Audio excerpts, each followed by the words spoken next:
Welcome to Legal Listening, where audio obiter is our thing. We're Carly and Zach, and we're so glad you're here with us today.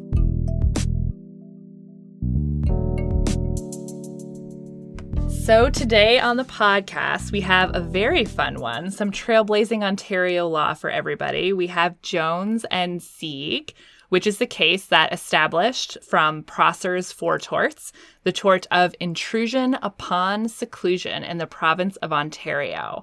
So I learned about this case in tort law in 1L, but Zach, you learned about it somewhere else, right? Yes. We revisited it in my second year. I took a privacy law class, and we spent a long time talking about this case and how it can be applied in the context of privacy law and tort together, because they sometimes go hand in hand. But as like a matter of privacy law, oh, so cool. I love privacy law. I think it's like the Wild West out there, basically. Yeah. And I mean, as we've seen with I keep saying this during these recording sessions, but during these COVID times, we keep seeing all these different things popping up. And I think privacy issues is a huge one that's been popping up with all of our sort of massive shift to online work and life, even as we record this from separate houses due to COVID. We've been seeing this a lot. And this is definitely one I think we're going to see a lot more as things sort of shift and move online. It's an interesting case. It's, the lady snooping through another lady's bank records because she was dating this lady's ex-husband. So it's definitely scandaloso, but it's also very interesting because it does establish this brand new tort in the province. Which I think is really interesting because, like you said, with COVID, with everybody shifting working from home, the amount of data and information that flows out from our computers onto the World Wide Web, information tracking, that kind of stuff, other people accessing stuff through the internet. There's so much interesting, and I think we're going to see a lot of new novel cases come out of this period. Oh, yeah. Once it's safe to do so and the courts open up again for civil litigation, that I think we'll see more intrusion upon seclusion cases come out, because I think when people are kind of forced into their homes, into their, so to speak, air quotes, castles, we'll see kind of shifts of that, because how does that fit into the online world where so much is shared? Yeah, no, it's especially, I don't know, COVID's sort of been like a giant kick in the butt to law to force it into the year 2000. So it's been very interesting to see, Zach's laughing at me, it's been interesting to see all of these things in law that, everyone was sort of staunchly digging their heels in, this cannot go online. And it's it all went online within a matter of months. And so I think, the speed with which everything had to happen, and obviously it was a pandemic, it had to happen quickly. I think we're going to see a lot of privacy stuff come out of that on the back end. Once everything is over and we're all sort of healthy, safe, living our lives again, I think we're going to see a lot of privacy things come out of there. And who knows, we might even recognize more of the Prosser's torts just because so much of stuff is moving online.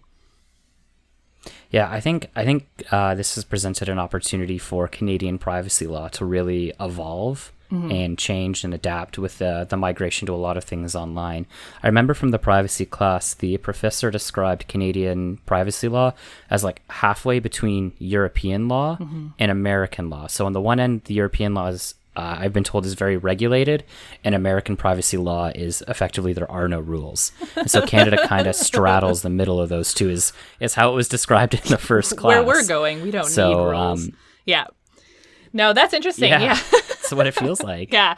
Well, it's interesting though, because sometimes it's funny because I have American in-laws because my husband is American, and a lot of the times they'll be like, oh, well, isn't it like this in Canada? And I always have to explain, with property and privacy, the answer is literally no. The most aggressive way you could say no, that's how similar. They're not similar at all, especially with privacy and especially with property.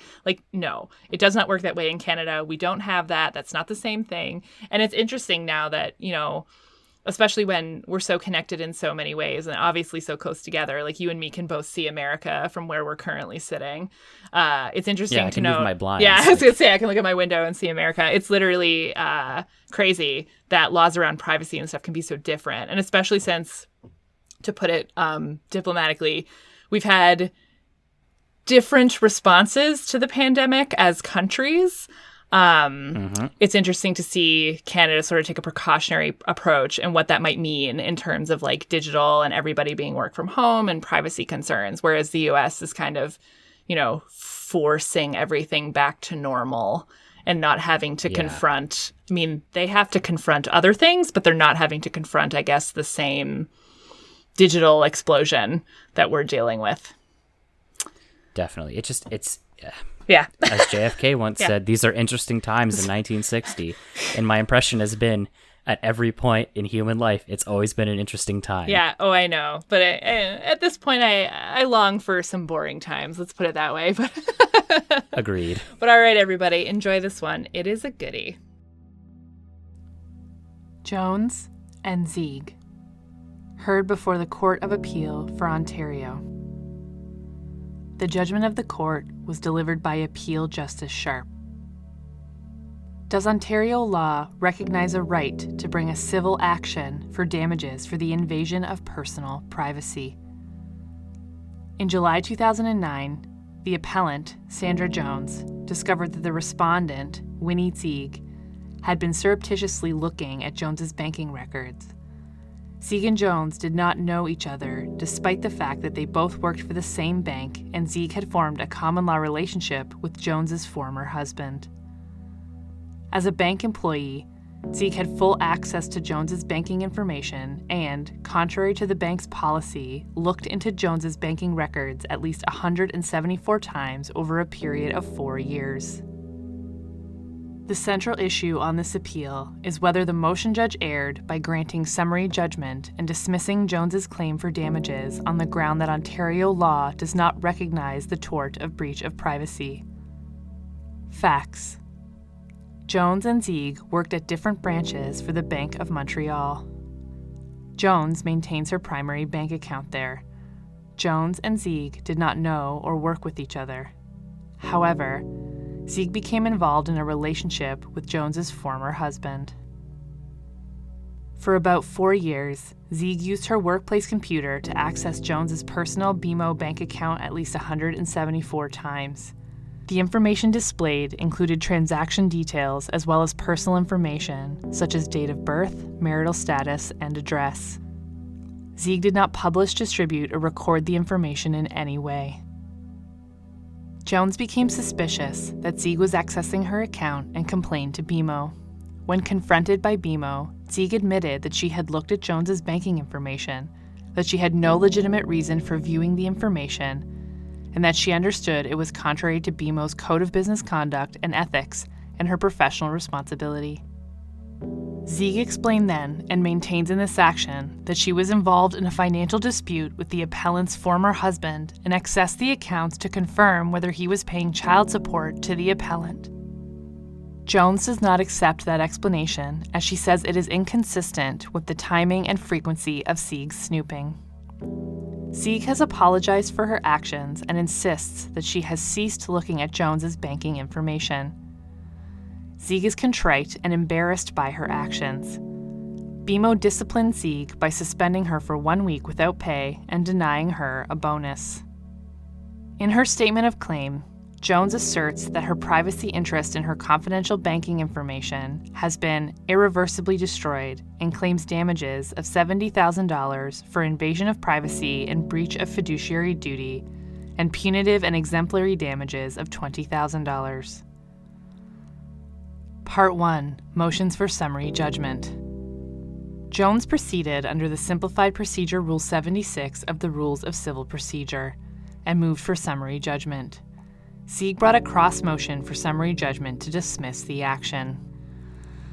The motion judge found that Tsige did not owe Jones a fiduciary obligation and dismissed that claim. Jones has not appealed that finding. The motion judge then reviewed the jurisprudence concerning the existence of a tort of invasion of privacy. He observed that recent Superior Court decisions have refused to strike out such claims as the pleading stage and that some academic writing indicates that the tort may exist. The motion judge concluded, however, that the statement by Appeal Justice Cronk in Utenier and Lee is, in his words, quote, binding and dispositive of the question, end quote, of whether the tort of invasion of privacy exists at common law in Ontario. Utenier concerned a lawsuit brought by a woman whose clothes were forcibly removed by police following her suicide attempt while she was detained in a holding cell.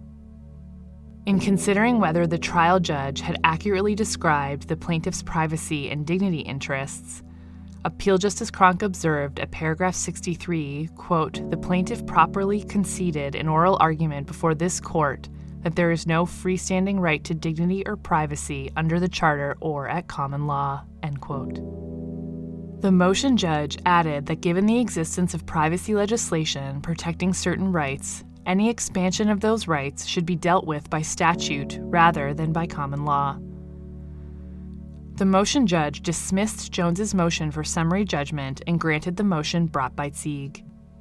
He rejected Jones's submission that costs should be denied on the ground that the issue was novel and that Tsige's conduct was objectionable.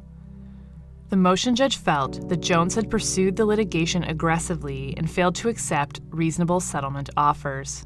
He awarded costs fixed at $35,000. Issues. Jones appeals to this court, raising the following issues. 1. Did the motion judge err in holding that Ontario law does not recognize a cause of action for invasion of privacy? And 2. Did the motion judge err with respect to costs? Analysis. Issue 1. Does Ontario law recognize a cause of action for invasion of privacy? Subpart A. Introduction. The question of whether the common law should recognize a cause of action in tort for invasion of privacy has been debated for the past 120 years. Aspects of privacy have long been protected by causes of action, such as breach of confidence, defamation, breach of copyright, nuisance, and various property rights. Although the individual's privacy interest is a fundamental value underlying such claims, the recognition of a distinct right of action for breach of privacy remains uncertain. As Justice Adams stated in Ontario AG and Dealman after a comprehensive review of the case law, quote, "Invasion of privacy in Canadian common law continues to be an inceptive, if not ephemeral, legal concept, primarily operating to extend the margins of existing tort doctrine," end quote. Canadian, English, and American courts and commentators almost invariably take the seminal articles of S.D. Warren and L.D. Brandeis, quote, "The right to privacy," and William L. Prosser, quote, "Privacy," end quote, as their starting points.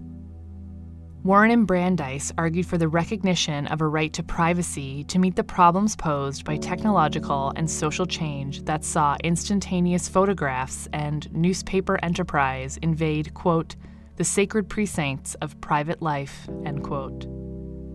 They identified the, quote, "general right of the individual to be let alone, the right to inviolate personality, the more general right to the immunity of the person, and the right to one's own personality," end quote, as fundamental values underlying such well-known causes of action as breach of confidence, defamation, and breach of copyright.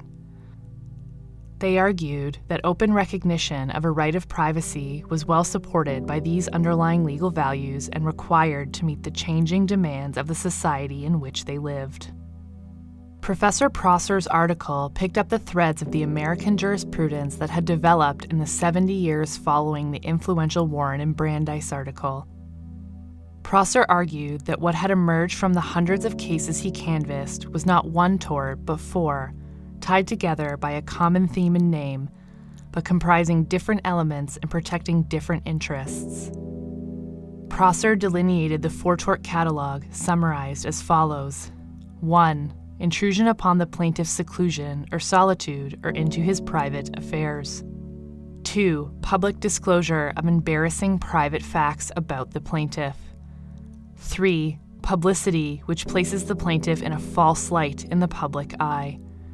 4. Appropriation for the defendant's advantage of the plaintiff's name or likeness. Most American jurisdictions now accept Prosser's classification, and it has also been adopted by the Restatement Second of Torts. The tort that is most relevant to this case, the tort of intrusion upon seclusion, is described by the restatement as, quote, "one who intentionally intrudes, physically or otherwise, upon the seclusion of another or his private affairs or concerns is subject to liability to the other for invasion of his privacy. if the invasion would be highly offensive to a reasonable person, end quote. The comment section of the restatement elaborates this proposition and explains that the tort includes physical intrusions into private places as well as listening or looking with or without mechanical aids into the plaintiff's private affairs. Of particular relevance to this appeal is the observation that other non-physical forms of investigation or examination into private concerns may be actionable. These include opening private and personal mail or examining a private bank account, quote, even though there is no publication or other use of any kind, end quote, of the information obtained. If Jones has a right of action, it falls into Prosser's first category of intrusion upon seclusion. While I will make some reference to the fourth category of appropriation of the plaintiff's name or likeness in my discussion below, I will focus primarily on intrusion upon seclusion. I do so for two reasons. First, I accept Prosser's insight that the general right to privacy embraces four distinct torts, each with its own considerations and rules, and that confusion may result from a failure to maintain appropriate analytic distinctions between the categories. Second, as a court of law, we should restrict ourselves to the particular issues posed by the facts of the case before us and not attempt to decide more than is strictly necessary to decide that case. A cause of action of any wider breadth would not only overreach what is necessary to resolve this case, but could also amount to an unimaginable legal proposition that would, as Prosser warned, breed confusion and uncertainty. The following discussion will examine whether the common law recognizes a cause of action for invasion of privacy. I will canvass case law from Ontario and other provinces and examine federal and provincial legislation relating to privacy. For completeness, I will also discuss the state of the law in foreign jurisdictions. Subpart B, Case Law. Reflecting on Canadian jurisprudence, Alan M. Linden and Bruce Feldtheson, Canadian Tort Law 9th edition, observed that, quote, we seem to be drifting closer to the American model, end quote. My analysis of the case law supports the same conclusion. Ontario has already accepted the existence of a tort claim for appropriation of personality and, at the very least, remains open to the proposition that the tort action will lie for an intrusion upon seclusion. Subpart 1, Ontario Case Law. In Canada, there has been no definitive statement from an appellate court on the issue of whether there is a common law right of action corresponding to the intrusion upon seclusion category.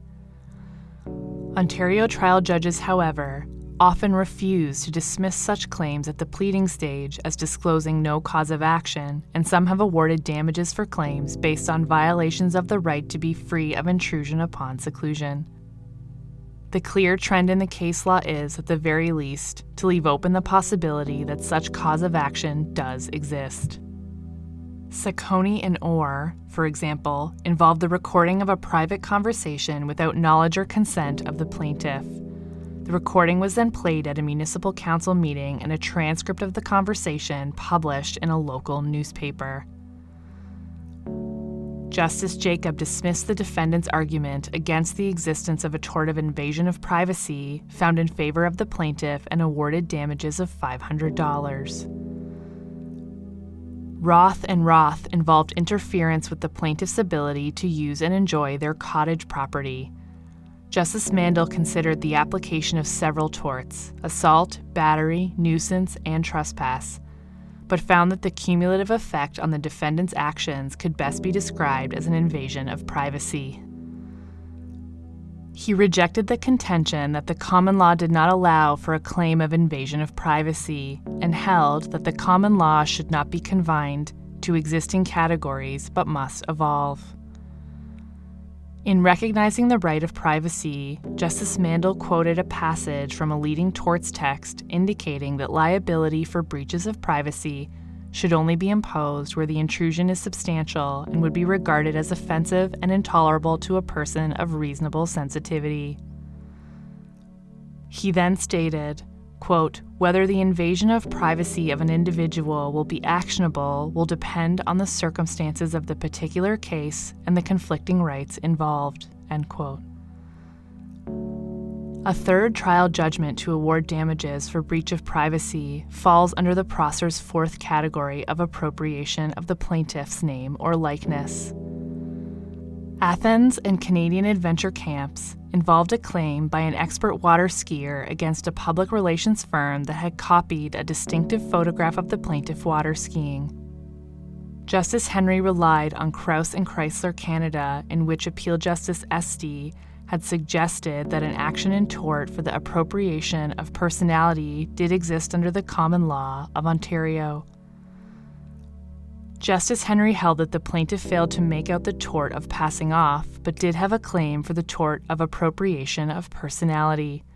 The plaintiff recovered damages measured by the amount the plaintiff ought reasonably to have received in the market for permission to use his image. There are also several Ontario cases in which the trial judge refused to strike pleadings alleging the tort of invasion of privacy as disclosing no cause of action.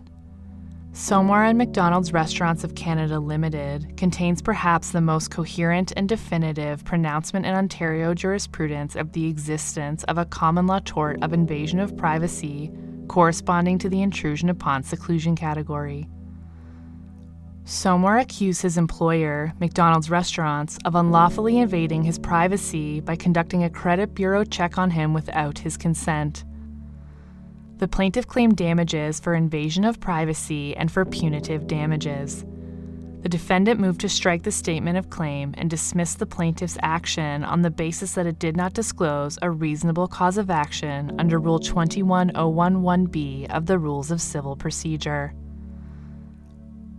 Justice Stinson reviewed the Ontario case law and observed that while the cases were not entirely consistent, even where the courts did not accept the existence of a privacy tort, they rarely went so far as to rule out the potential of such a tort. The body of case law, together with the recognition by the Supreme Court of Canada of the protection of privacy under Section 8 of the Canadian Charter of Rights and Freedoms, led him to conclude at paragraphs 29 and 31, quote, "With advancements in technology, personal data of an individual can now be collected, accessed, properly and improperly, and disseminated more easily than ever before. There was a resulting increased concern in our society about the risk of unauthorized access to an individual's personal information. The traditional torts such as nuisance, trespass, and harassment may not provide adequate protection against infringement of an individual's privacy interests. Protection of those privacy interests by providing a common law remedy for their violation would be consistent with charter values and an incremental revision and logical extension of the existing jurisprudence. Even if the plaintiff's claim for invasion of privacy were classified as novel, which, in any event, is not a proper basis for dismissing it, the foregoing analysis leads me to conclude that the time has come to recognize invasion of privacy as a tort in its own right. It therefore follows that it is neither plain nor obvious that the plaintiff's action cannot succeed on the basis that he has not pleaded a reasonable cause of action." End quote. Somewhere was followed in Nitsopoulos and Wong. See also Kappen and Kappen, Lipiek and Borsa, and Shredtech Corporation and Vivine. Compare Haskett and TransUnion of Canada Incorporated. Subpart 2, Provincial Case Law. While there appears to be no appellate decision from another province definitively establishing a common law right of action for intrusion upon seclusion, dicta in at least 2 cases support the idea. In Motherwell and Motherwell, a case involving harassing telephone calls, the court held the plaintiff had a right of action in nuisance but added that, quote, "The interests of our developing jurisprudence would better be served by approaching invasion of privacy by abuse of the telephone system as a new category, rather than seeking by rationalization to enlarge," end quote, "the existing categories of nuisance." The issue in Dine Holdings Limited and Royal Insurance Company of Canada was an insurer's duty to defend. One aspect of the claim arguably amounted to an invasion of privacy akin to the category of intrusion upon seclusion. After a review of the jurisprudence, Chief Justice Carruthers observed, quote, "The courts in Canada are not far from recognizing a common law right to privacy if they have not already done so. It is also clear that Canadian courts do not hesitate to protect privacy interests under some recognized tort," end quote. Subpart 3, Utineer and Lee. This brings me to Utineer and Lee and the statement from the case that the motion judge here found to be dispositive. In my respectful view, the motion judge's reliance on Utineer for the proposition Ontario law excludes any and all claims for breach of privacy interests was misplaced. The plaintiff in Utineer had been arrested and detained on criminal charges. She complained of her treatment while in police custody and sought damages for negligence, assault, civil conspiracy, and breach of her sections 7, 9, 12, and 15 rights under the Charter. The trial judge found that based on the appellant's own behavior while in custody, which included an apparent suicide attempt, the defendant police officers had conducted themselves in a reasonable and prudent manner. They had breached no duty, nor exhibited any bad faith or malice to ground any of the claims she had asserted, and the claim was dismissed. The plaintiff's first appeal was to the divisional court on account of the quantum of damages assessed by the trial judge. The divisional court allowed the appeal in part. A new trial was ordered on the issue of whether, after disrobing the plaintiff to prevent her from continuing to use articles of clothing to hang herself, the police were negligent, committed assault, or breached the plaintiff's charter rights, quote, by confining her in the holding cell and by handcuffing her to its bars without taking steps to maintain her dignity or to prevent her humiliation, end quote. The defendants appealed the order for a new trial to this court, and the plaintiff cross-appealed, seeking a new trial on all issues. This court allowed the appeal and dismissed the cross-appeal. Appeal Justice Cronk, writing for the court, held that the divisional court had failed to apply the proper standard of review with respect to the trial judge's factual findings. Of particular significance to the point at issue on the appeal is Appeal Justice Cronk's observation at paragraphs 47 and 56. She noted that the plaintiff did not plead that the defendants owed her any duty to maintain her dignity and prevent her humiliation, and that any reference to her dignity or privacy interests were as particulars of other causes of action, or as the consequences she alleged flowed from the actions of the defendants. Appeal Justice Cronk held that the divisional court had erred in treating those allegations as standalone causes of action.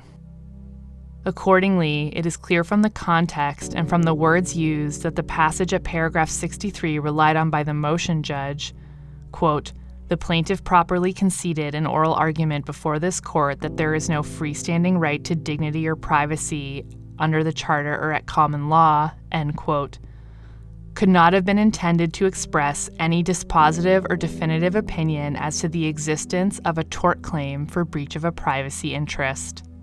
No such claim had been advanced by the plaintiff, no argument on that point was addressed by counsel, and in my view, no opinion on that point was expressed by this court. Subpart C, Charter Jurisprudence. Charter jurisprudence identifies privacy as being worthy of constitutional protection and integral to an individual's relationship with the rest of society and the state. The Supreme Court of Canada has consistently interpreted the Charter's Section 8 protection against unreasonable search and seizure as protecting the underlying right to privacy. In Hunter and Southam Incorporated, Justice Dixon adopted the purposive method of charter interpretation and observed that the interests engaged by Section 8 are not simply an extension of the concept of trespass, but rather are grounded in an independent right to privacy held by all citizens.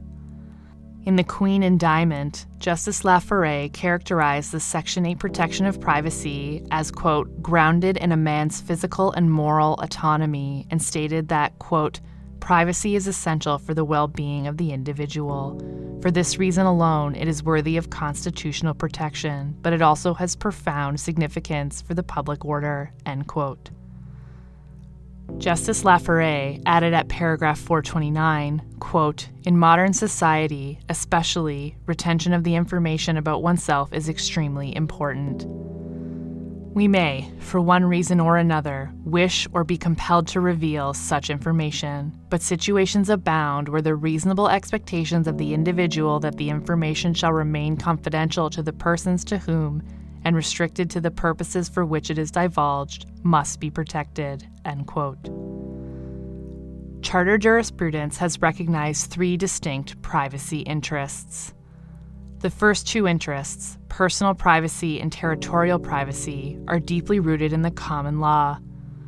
Personal privacy, grounded in the right to bodily integrity, protects, quote, "the right not to have our bodies touched or explored to disclose objects or matters we wish to conceal," end quote.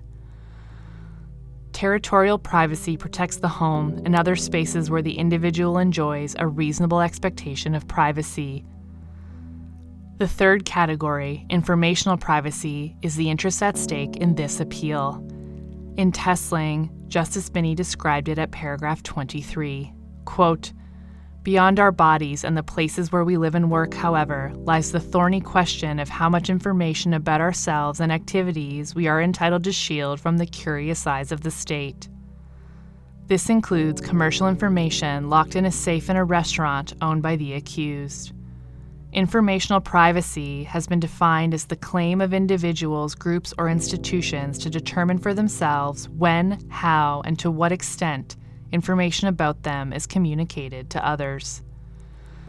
Its protection is predicated on the assumption that all information about a person is in a fundamental way his own, for him to communicate or retain as he sees fit," end quote. This characterization would certainly include Jones's claim to privacy in her banking records. In Hill and Church of Scientology of Toronto, Justice Corey observed at paragraph 121 that the right to privacy has been accorded constitutional protection and should be considered as a charter value in the development of the common law tort of defamation. In Hill, Justice Corey stated at paragraph 121, quote, "Reputation is intimately related to the right to privacy which has been accorded constitutional protection," end quote. See also the Queen and O'Connor at paragraph 113 per Justice Lorraine DeBay, identifying privacy as, quote, "an essential component of what it means to be free," end quote. The Charter treatment of privacy accords with it Article 12 of the Universal Declaration of Human Rights, which provides that, quote, "no one shall be subjected to arbitrary interference with his privacy, home, or correspondence," and proclaims that, quote, "everyone has the right to the protection of the law against such interference or attacks," end quote. Privacy is also recognized as a fundamental human right by Article 17 of the International Covenant on Civil and Political Rights. While the Charter does not apply to common law disputes between private individuals, the Supreme Court has acted on several occasions to develop the common law in a manner consistent with Charter values. The explicit recognition of a right to privacy as underlying specific Charter rights and freedoms, and the principle that the common law should be developed in a manner consistent with Charter values, supports the recognition of a civil action for damages for intrusion upon the plaintiff's seclusion. D. Legislation. Subpart 1. Acts relating to private information. The federal and Ontario governments have enacted a complex legislative framework addressing the issues of privacy. These include the Personal Information Protection and Electronics Documents Act, the Personal Health Information Protection Act, the Freedom of Information and Protection of Privacy Act, and the Municipal Freedom of Information and Protection of Privacy Act, and the Consumer Reporting Act. Tsige argues that it is not open to this court to adapt the common law to deal with the invasion of privacy on the ground that privacy is already the subject of legislation in Ontario and Canada that reflects carefully considered economic and policy choices. It is submitted that expanding the reach of the common law in this area would interfere with these carefully crafted regimes, and that any expansion of the law relating to the protection of privacy should be left to Parliament and the legislature. I am not persuaded that the existing legislation provides a sound basis for this court to refuse to recognize the emerging tort of intrusion upon seclusion and deny Jones a remedy. In my view, it would take a strained interpretation to infer from these statutes a legislative intent to supplant or halt the development of the common law in this area. PIPEDA is federal legislation dealing with organizations subject to federal jurisdiction and does not speak to the existence of a civil cause of action in the province. While BMO is subject to PIPEDA, there are at least 3 reasons why, in my view, Jones should not be restricted to the remedy of a PIPEDA complaint against BMO. First, Jones would be forced to lodge a complaint against her own employer rather than against Tsige, the wrongdoer. Second, Tsige acted as a rogue employee contrary to BMO's policy, and that may provide BMO with a complete answer to the complaint. Third, the remedies available under PIPEDA do not include damages, and it is difficult to see what Jones would gain from such a complaint. The Ontario legislature essentially deals with freedom of information and the protection of certain private information with respect to government and other public institutions. Like PIPEDA, it has nothing to do with private rights of action between individuals. Subpart 2, Provincial Privacy Acts. 4 common law provinces currently have a statutorily created tort of invasion of privacy: British Columbia, Manitoba, Saskatchewan, and Newfoundland. All 4 privacy acts are similar. They establish a limited right of action whereby liability will only be found if the defendant acts willfully, not a requirement in Manitoba, and without a claim of the right. Moreover, the nature and degree of the plaintiff's privacy entitlement is circumscribed by what is reasonable in the circumstances. Under Quebec law, the right to privacy is explicitly protected by both Articles 3 and 35 to 37 of the Civil Code of Quebec and by Section 5 of the Charter of Human Rights and Freedoms. Significantly, however, no provincial legislation provides a precise definition of what constitutes an invasion of privacy. The courts in provinces with a statutory tort are left with more or less the same task as courts in provinces without such statutes. The nature of these acts does not indicate that we are faced with a situation where sensitive policy choices and decisions are best left to the legislature. To the contrary, existing provincial legislation indicates that when the legislatures have acted, they have simply proclaimed a sweeping right to privacy and left it to the courts to define the contours of that right. Subpart E, Other Jurisdictions. Subpart 1, the United States. As already indicated, most American states have recognized a right of action for invasion of privacy rights as defined by the 4 categories identified by Prosser and now adopted by their restatement. Generally speaking, to make out a cause of action for intrusion upon seclusion, a plaintiff must show 1. An unauthorized intrusion, 2. That the intrusion was highly offensive to the reasonable person, 3. That the matter intruded upon was private, and 4. The intrusion caused anguish and suffering. The first element indicates that the tort focuses on the act of intrusion as opposed to dissemination or publication of the information.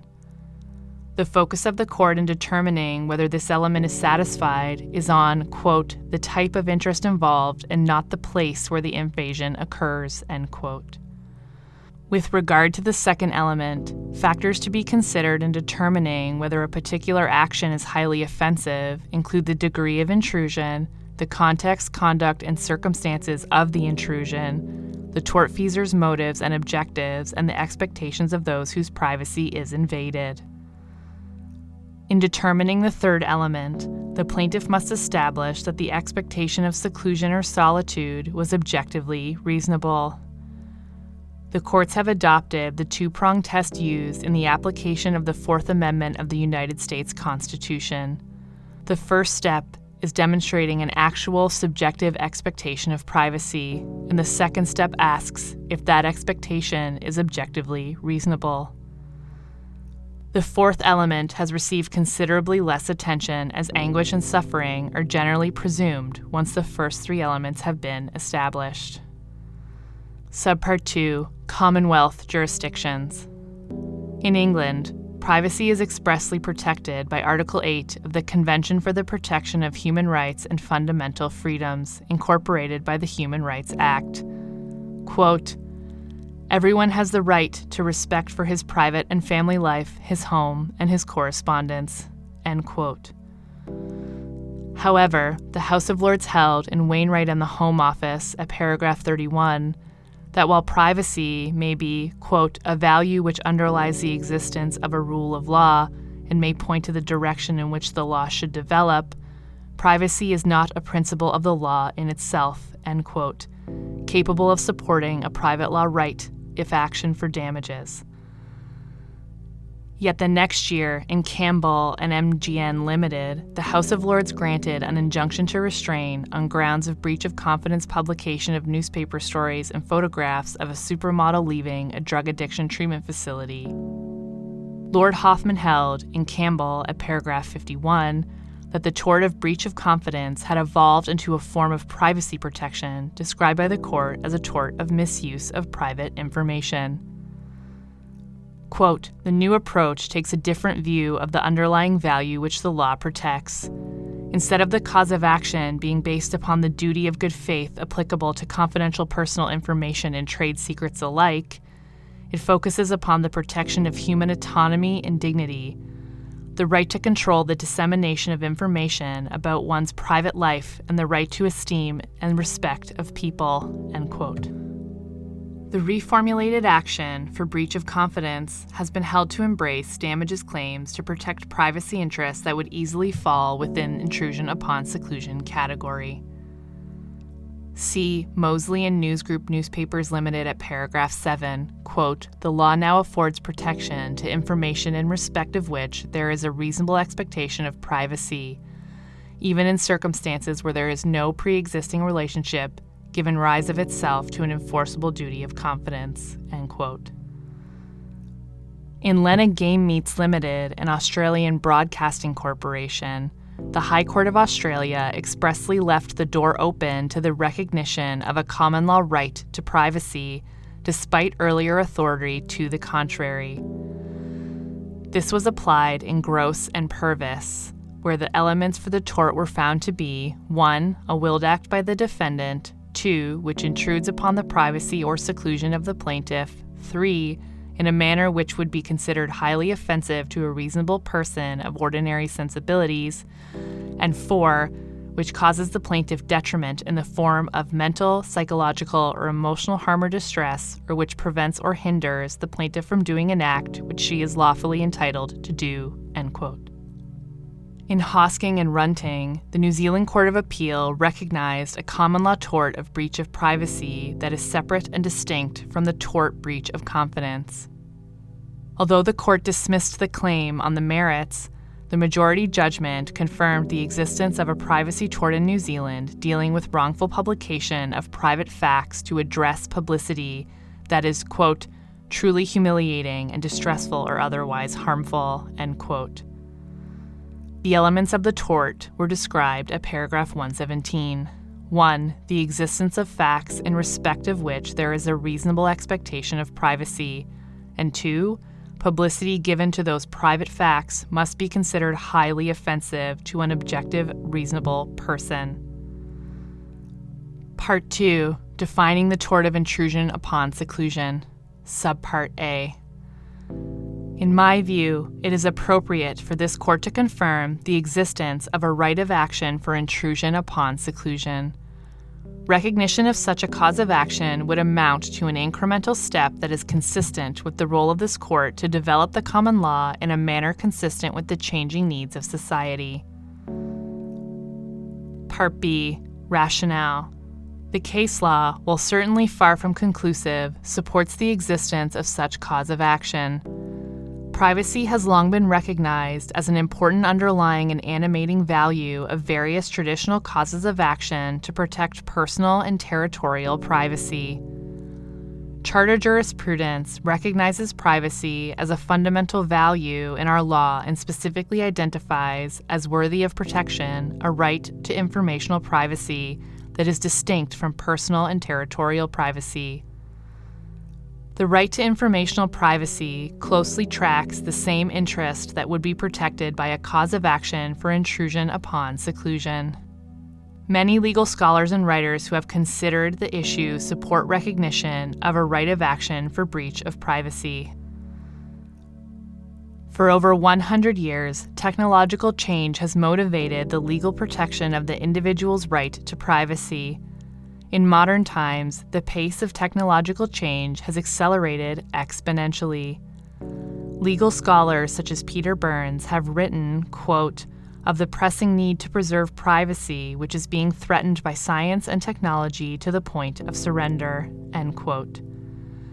The internet and digital technology have brought an enormous change in the way we communicate and in our capacity to capture, store, and retrieve information.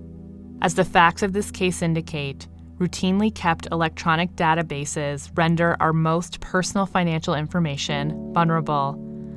Sensitive information as to our health is similarly available, as are records of the books we have borrowed or bought, the movies we have rented or downloaded, where we have shopped, where we have traveled, and the nature of our communications by cell phone, email, or text message. It is within the capacity of the common law to evolve to respond to the problem posed by the routine collection and aggregation of highly personal information that is readily accessible in electronic form. Technological change poses a novel threat to a right of privacy that has been protected for hundreds of years by the common law under various guises, and that, since 1982 in the Charter, has been recognized as a right that is integral to our social and political order. Finally, and most importantly, we are presented in this case with facts that cry out for a remedy. While Tsige is apologetic and contrite, her actions were deliberate, prolonged, and shocking. Any person in Jones's position would be profoundly disturbed by the significant intrusion into her highly personal information. The discipline administered by Tsige's employer was governed by the principles of employment law and the interests of the employer and did not respond directly to the wrong that had been done to Jones. In my view, the law of this province would be sadly deficient if we were required to send Jones away without a legal remedy. Subpart C. Elements. I would essentially adopt as the elements of the action for intrusion upon seclusion the restatement of torts formulation which, for the sake of convenience, I repeat here. One who intentionally intrudes, physically or otherwise, upon the seclusion of another or his private affairs or concerns is subject to liability to the other for invasion of his privacy if the invasion would be highly offensive to a reasonable person. The key features of this cause of action are first, that the defendant's conduct must be intentional, within which I would include reckless. Second, that the defendant must have invaded, without lawful justification, the plaintiff's private affairs or concerns. And third, that a reasonable person would regard the invasion as highly offensive, causing distress, humiliation, or anguish. However, proof of harm to a recognized economic interest is not an element of the cause of action. I return below to the question of damages, but state here that I believe it important to emphasize that given the intangible nature of the interest protected, damages for intrusion upon seclusion will ordinarily be measured by a modest conventional sum. D. Limitations. These elements make it clear that recognizing this cause of action will not open the floodgates. A claim for intrusion upon seclusion will arise only for deliberate and significant invasions of personal privacy. Claims from individuals who are sensitive or unusually concerned about their privacy are excluded. It is only intrusions into matters such as one's financial or health records, sexual practices and orientation, employment, diary, or private correspondence that, viewed objectively on the reasonable person standard, can be described as highly offensive. Finally, claims for the protection of privacy may give rise to competing claims. Foremost are claims for the protection of freedom of expression and freedom of the press. As we are not confronted with such a competing claim here, I need not consider the issue in detail. Suffice it to say, no right to privacy can be absolute, and many claims for the protection of privacy will have to be reconciled with and even yield to such competing claims. A useful analogy may be found in the Supreme Court of Canada's elaboration of the common law of defamation in Grant and Torstar, where the court held, at paragraph 65, that, quote, when proper weight is given to the constitutional value of free expression on matters of public interest, the balance tips in favor of broadening the defenses available to those who communicate facts it is in the public's interest to know, end quote. Part 3, Damages, Subpart A, Introduction. As I have indicated, proof of actual loss is not an element of the cause of action for intrusion upon seclusion. However, the question necessarily arises: what is the appropriate approach to damages in cases like the present where the plaintiff has suffered no pecuniary loss?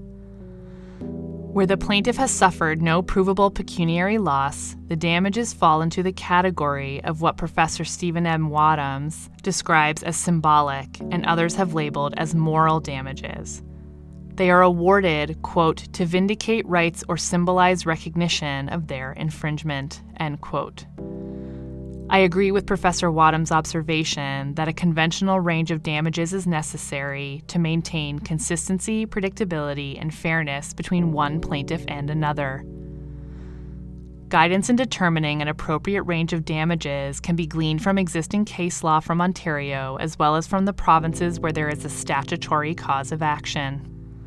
Subpart B, Damages under Ontario law. Although the tort of intrusion upon exclusion has not been fully recognized in Ontario law, several cases award damages for invasion of privacy in conjunction with or under the head of a traditional tort such as nuisance or trespass. These claims typically involved intangible harm such as hurt feelings, embarrassment, or mental distress, rather than damages for pecuniary losses.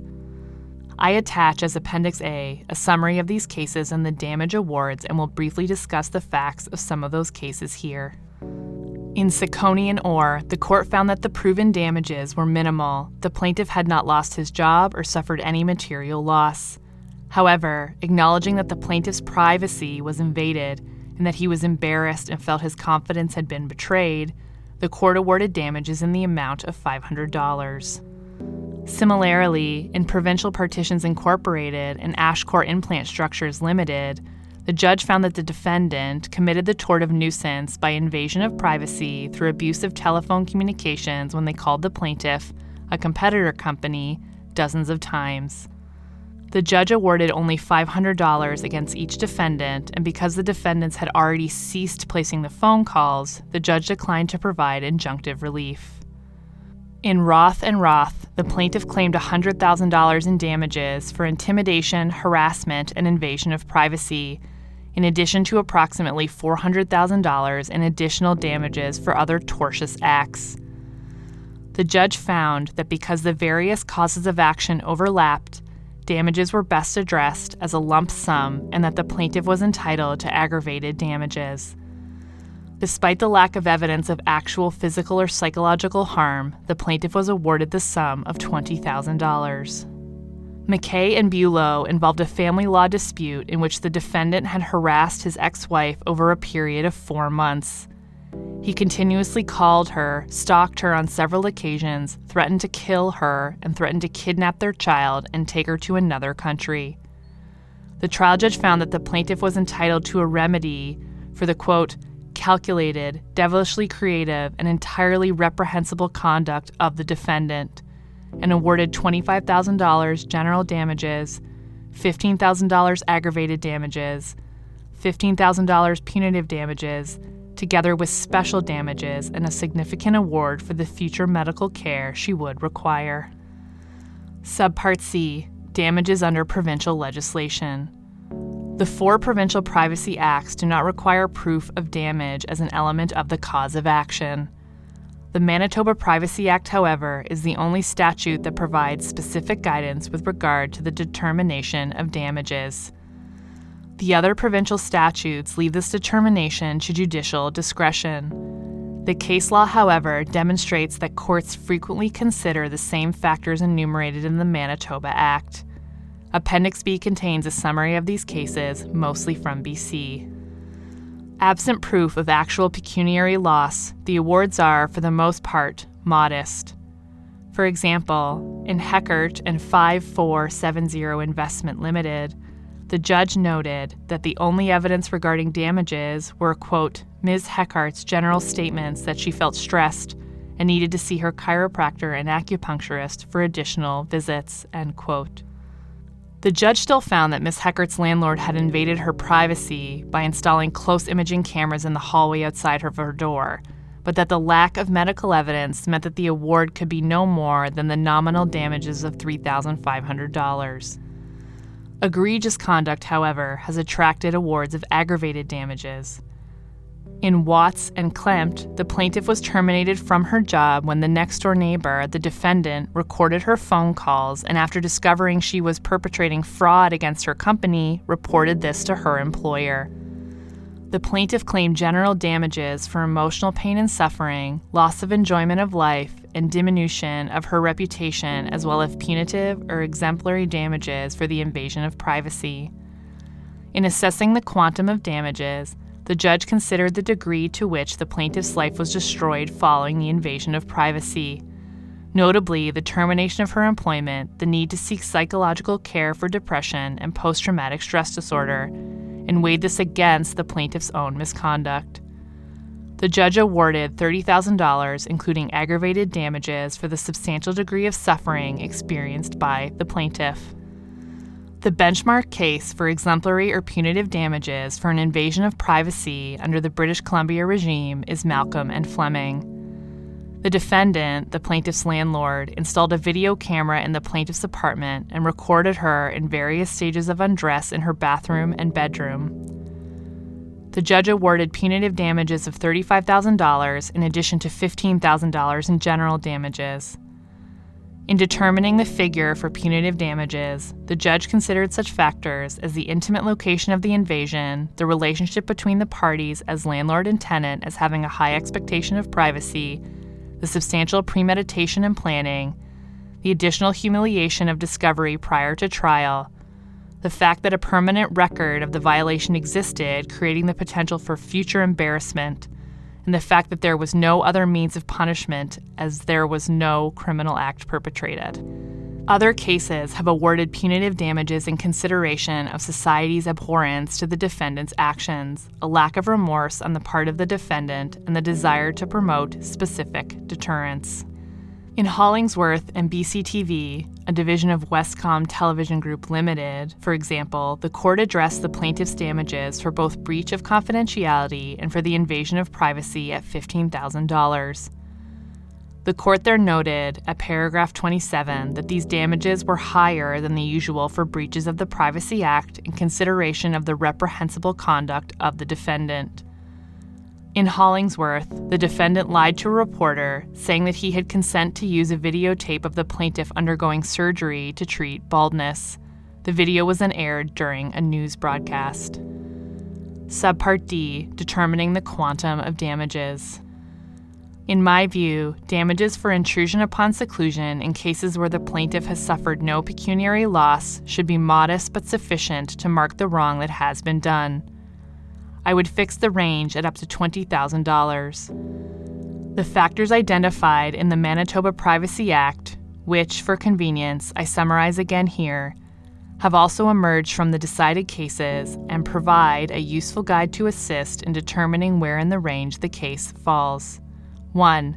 The nature, incidence, and occasion of the defendant's wrongful act. 2. The effect of the wrong on the plaintiff's health, welfare, social, business, or financial position.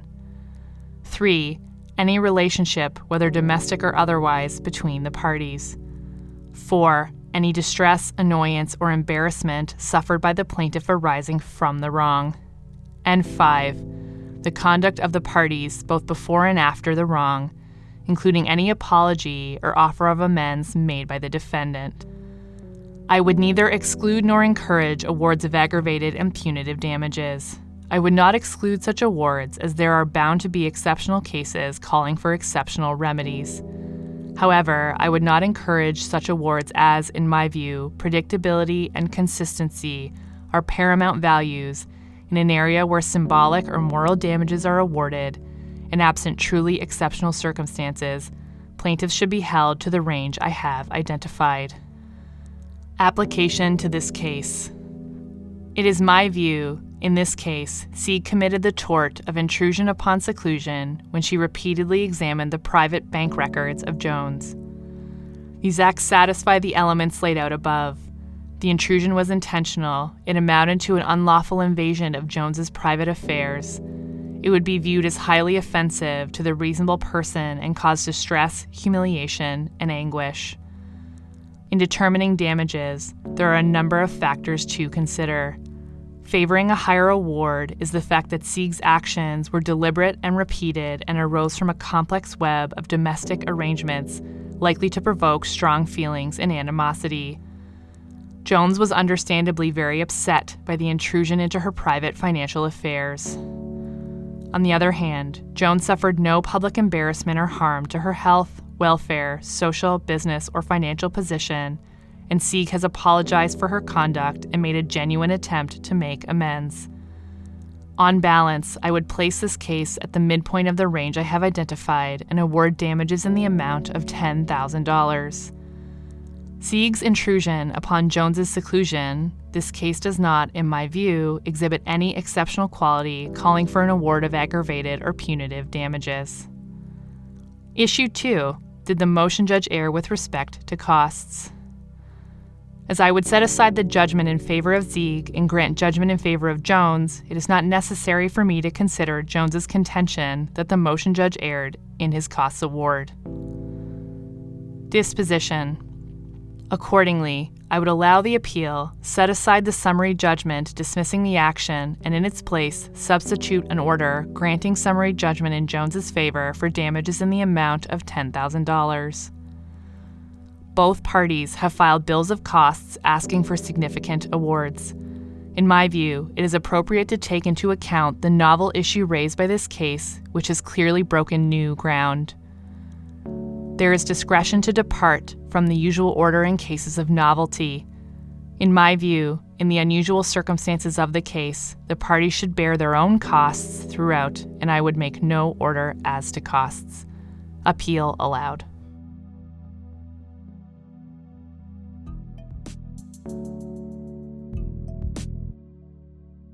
Thanks for the listen, friend. I hope you're able to enjoy that case and learn something new from it.